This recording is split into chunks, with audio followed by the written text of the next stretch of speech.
So, good morning.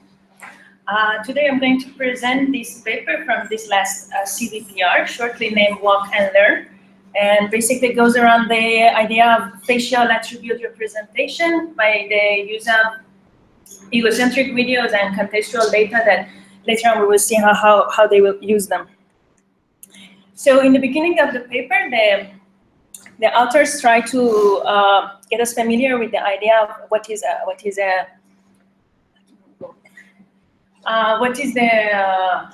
an attribute. So an attribute is a shared properties between a set of objects. And attribute-based analysis is the idea of describing this set of objects based on their shared properties.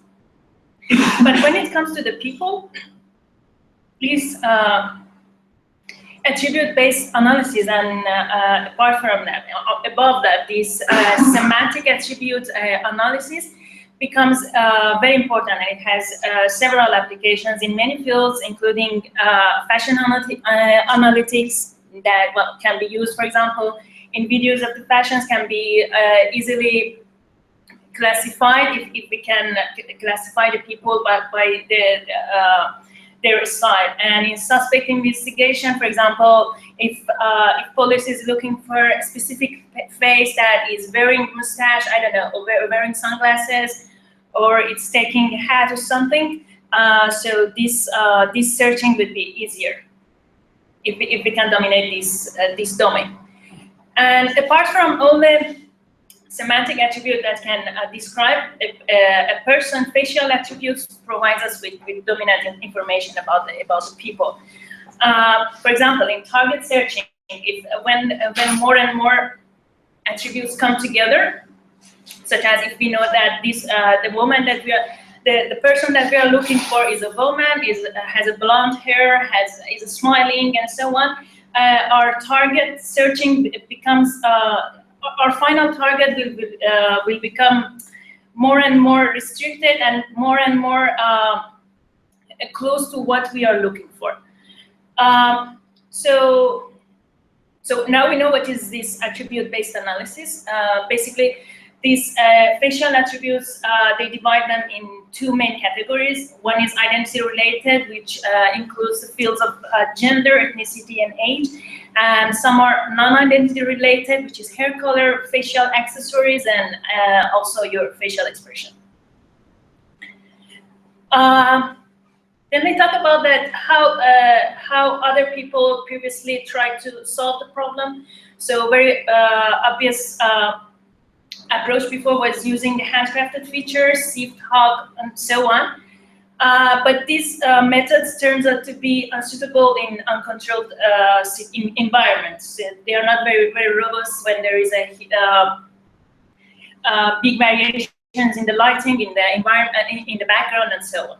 And the other obvious approach is deep learning. That it obviously outperforms the previous models, but the only problem with it is that it requires a large amount of data to reach its highest performance. And so costly manual annotation, it comes with it. So the motivation of the paper is that, is there any way possible to reach our highest capacity in deep learning, but without the need of manually labeling the attribute information of the people? So having this idea in mind, they get use of the egocentric videos, and having egocentric videos, they extract a huge amount of faces, and from those faces they extract face tracks of that specific face along the videos.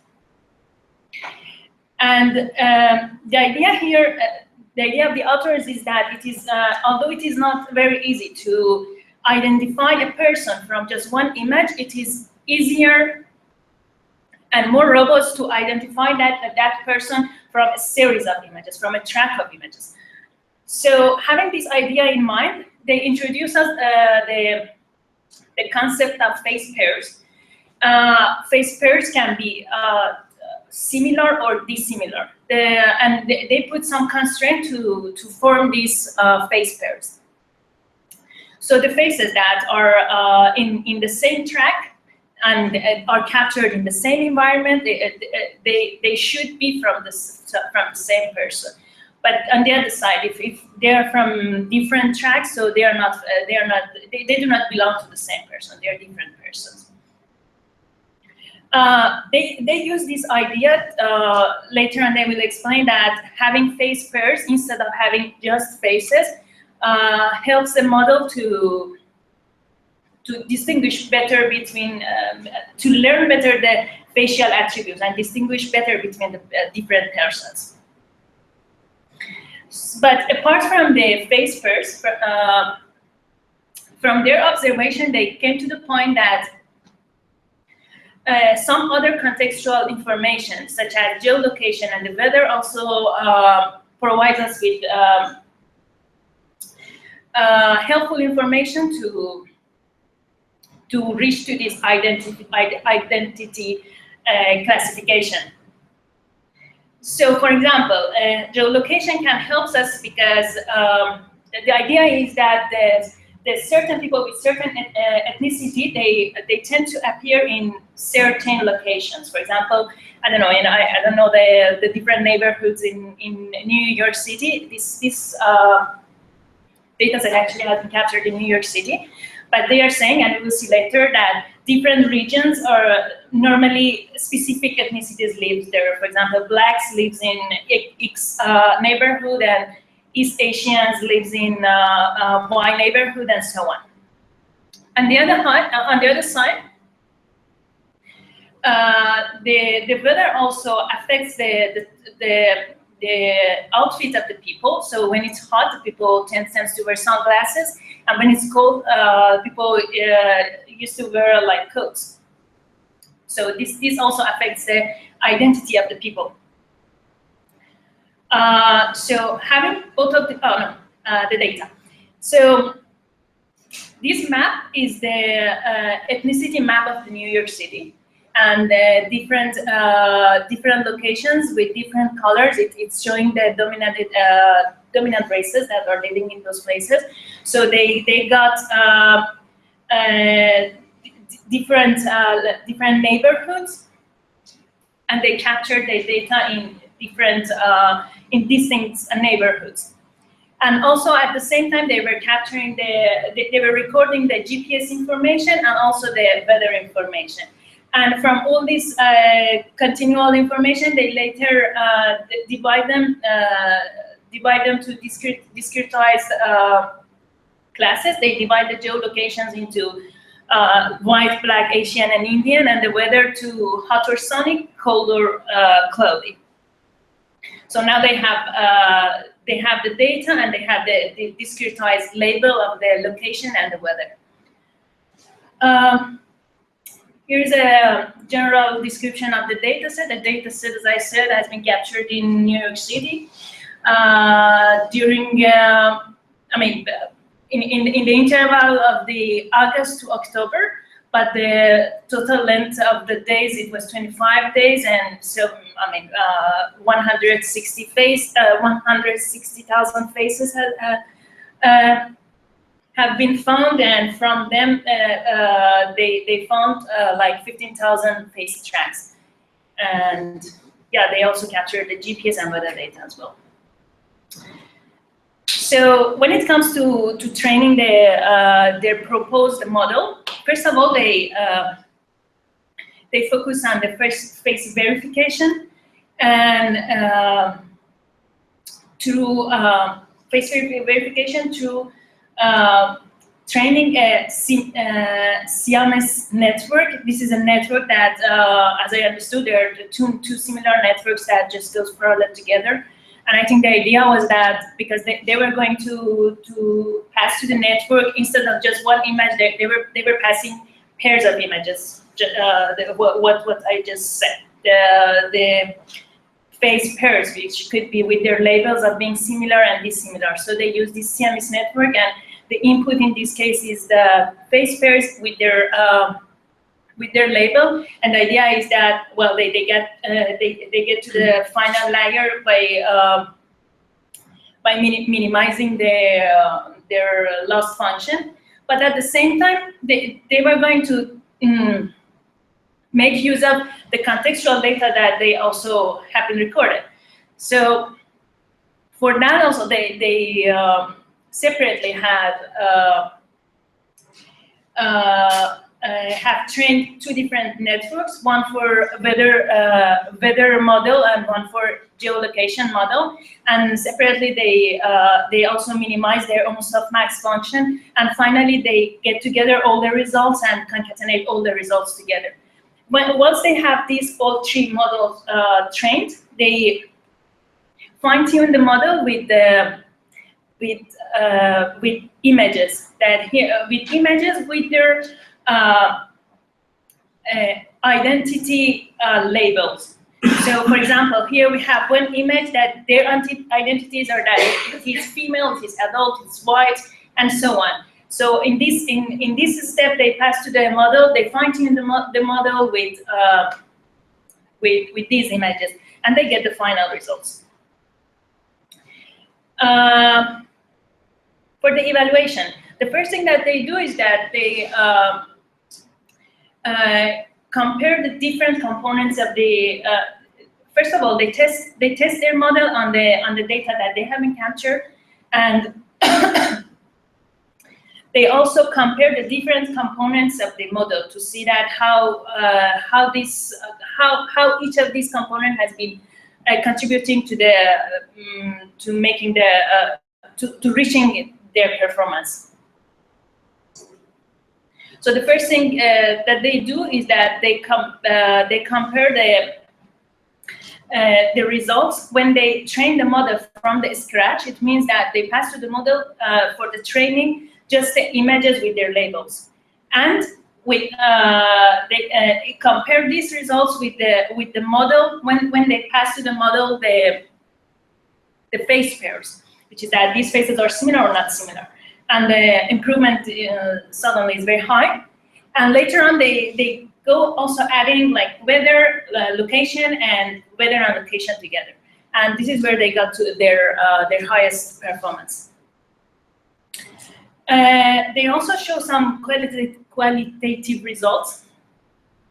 This is the top 9 activated neurons in each location class, and this is after training with geolocation data, contextual data, and it can be seen that it could very well separate the different races, the white, the black, Asians, and Indians. So it means that the model is learning, and geolocation is helping the model to discriminate between different identities.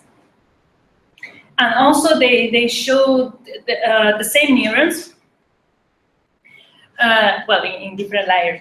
But after training with after training the identity verification models, so can be seen that it can differentiate between men and women, for example. And after training with weather model, so we can see that it can differentiate between the hot days, which people are wearing sunglasses, and the cold days when people are taking hats. Quantitative results. They also, apart from their dataset, they tested their model on 2 public datasets, LFA, LFWA, and they compared their model with 4 other models. Face Tracer is using handcrafted features. The LNet, ANet, it's a deep network, but well, it has been trained on a large amount of label data, and Panda, 2 versions of Panda, which is using part-based pose alignment. And well, you can see that they outperform all the other methods in both public datasets. And as a conclusion, the main contribution that they made is making this huge data set with geolocation and weather information available. And they're saying that they designed a self-supervised approach. They are not labeling anything.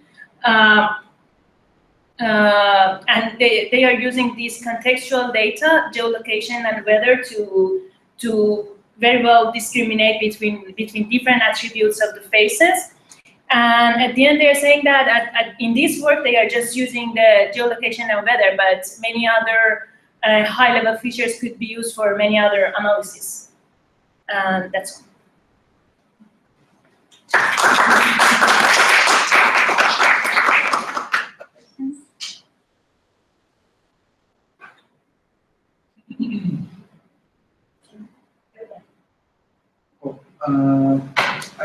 It's not very clear for me about the network. How do they attach the weather information and the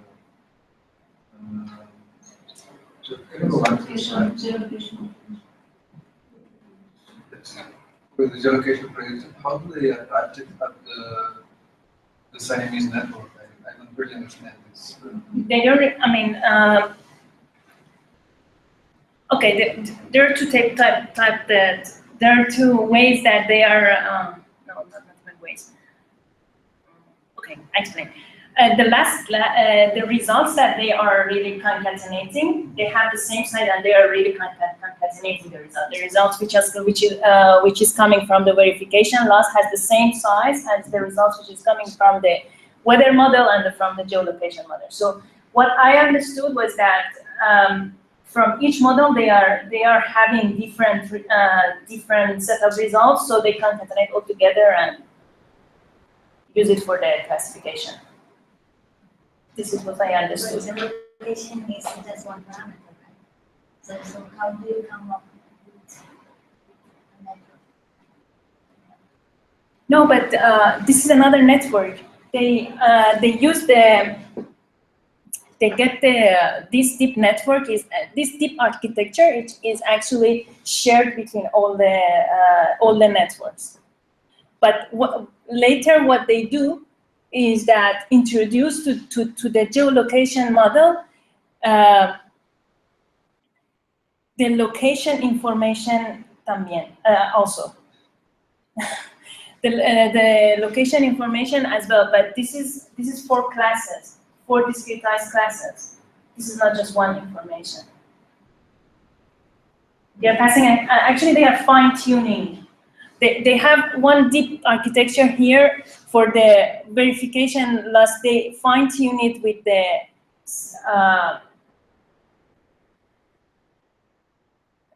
no, here they don't do any fine-tuning until the last step. But there they do fine-tuning this deep architecture with the information which is coming from the geolocation, which is 4 classes.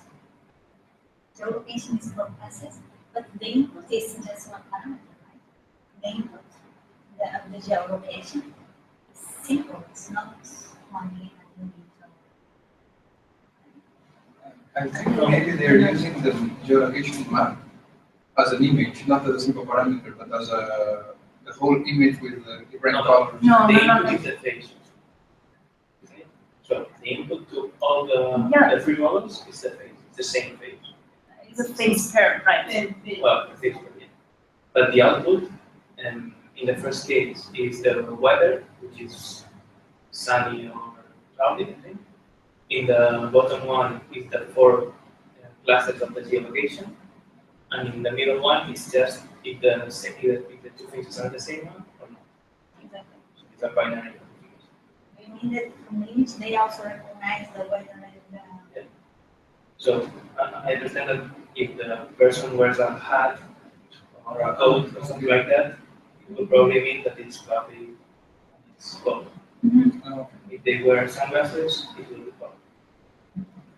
But finally, this was a part that I couldn't really get it very well. Then, what is the final output of the? I don't know if the final output is indicating all these attributes or not. Yeah, I was going to ask you that also. I'm not sure because I couldn't find it in the paper. I understand that they like extract features from the 3 models, and here in this paragraph, I think that they say that they use the cross entropy loss for attribute classification. So it should be 40 attributes because the attributes are 40. What are the attributes here? Well, the age, height, color, hair color. And how they use the they say that they use 4 classes of geolocalization. So I'm asking to myself, what was the true label for the training? I mean, they have, for example, a picture in Harlem, so they put directly the label as a black. Okay. What I don't understand is that if they concatenate features there, what do they exactly do after that to get the label? So there must Maybe be, discuss us. yeah, but I mean, if they use cross entropy, the output, the last layer output must be 40 classes. 40 Yeah. or 14 or something like that. Yeah. Then if they have features here, it will probably be a vector. Yeah. So there must be something else to produce 14. Because basically all this one is used for learning, and then they use this feature as for initially another network that does as fine tuning for learning the active. Actually, there is a small part of it. It's fine tuning for active learning. They say after we obtain our predicted model based on the optimization described previously, the next step is to use the standard fine tuning with images manually labeled with facial attribute. So basically, they do all this to obtain the good initialization to learn activities, and then they fine tuning another network to using this. Yeah, this is the thing. This is the pre-trained model. Then it comes the fine-tuning part. I think I needed to add a cross entropy here. Maybe just one layer. Yeah, and one layer is missing.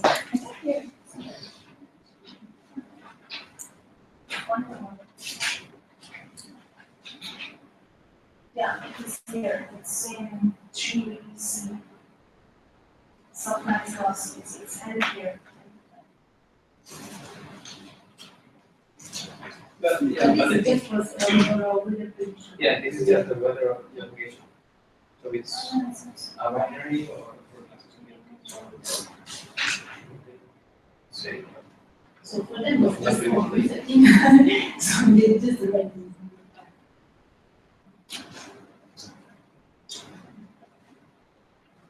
And then they say that then they don't need to say where is the image, where is the facing image, right? No, well, actually, everything is automatic. First, they search for the images, and they create the tracklets, and then they do all these things. So in the labeling, should they give the label of the places? What is in the ground truth? Should they give the label of the places, the box, the bounding box of the places, or they just give images? I don't know. But just the input to I don't know if it's clear in the ground because they do not really label much data. They just label as much data for the fine tuning, not much. The rest is just all automatic. I don't think it's available in the ground truth. Yeah, but they have a lot of data, and they suppose that the models that they use will be good enough to get the faces automatically. So, and then on average, will be good enough. Then you really do something with them with the 2 labels. Yeah. Other questions? Maria? Manuela?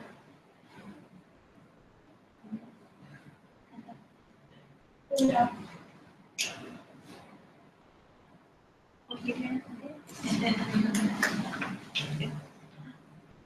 They say that it is public and the database is public, right?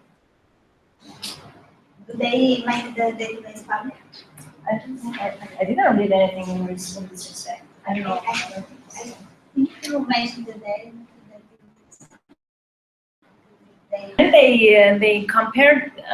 First of all, they make the evaluation on their own data set. Later on, they do the test on 2 available data set, 2 other available data set, which doesn't contain the geolocation, and they just has attributes. Actually, for the tests, they just test on these data set, no training. and why do they say egocentric? Yeah, this is my question too. It's like it could be any other like capturing. It doesn't really necessarily mean. Actually, it's the idea. They are working in the street, you get your data in the and then you can apply this methodology, no? But even from a static camera, you could have the data.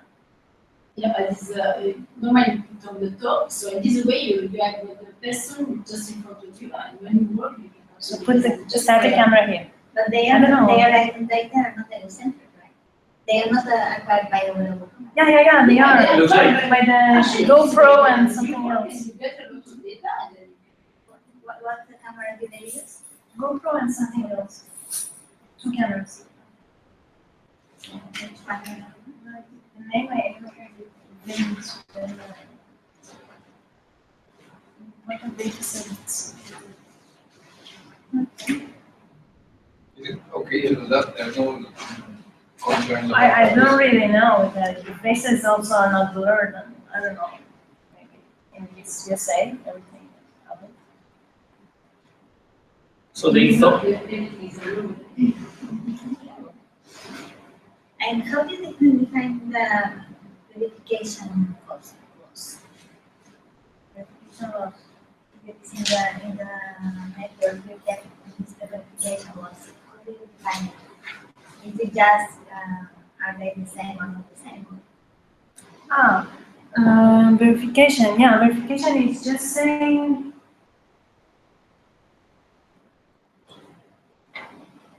Yeah, if they are, what it tries to do is that makes the faces that are more similar together, makes them more closer together, makes their distance less and less. What the network does, I understood. It does this. And the faces that are not similar together, it tries to expand the distance even more. So it tries to expand the distance between 2 classes, similar and not similar. So this. so they label automatically, they label it manually all the faces. Like this is the face of this guy, this is the faces of this guy. No, No, not manually. They detect the faces automatically, the images, and then they do crafting, and then in this way they Okay, compare, yeah. So they and then- try, okay. yeah. So from these tracks, they're saying that, okay, we have this track, this is for this person, and this is for the other person. They have Yes. 2 different tracks. So, They're following yeah, each frame until they lose the tracking. exactly. Okay. What do you think it is interesting? Can we use? Do you think something is interesting to inspire? Contextual data, so I don't know if we can directly use them, but the idea of incorporating contextual data, so it's interesting. And yeah, I think this was the biggest contribution, and they are actually saying in the end, apart from the data set, the biggest contribution is this, to incorporate contextual data. I mean, not necessarily the geolocation or weather, but Yeah, wow. I think that one thing is what kind of other information you use, and the other question is how you use it. So, some other questions? Okay, thank you. But how do you know that this paper will be discussed on this week? Do you read it on some pages? Okay, now it's let's go. Circular.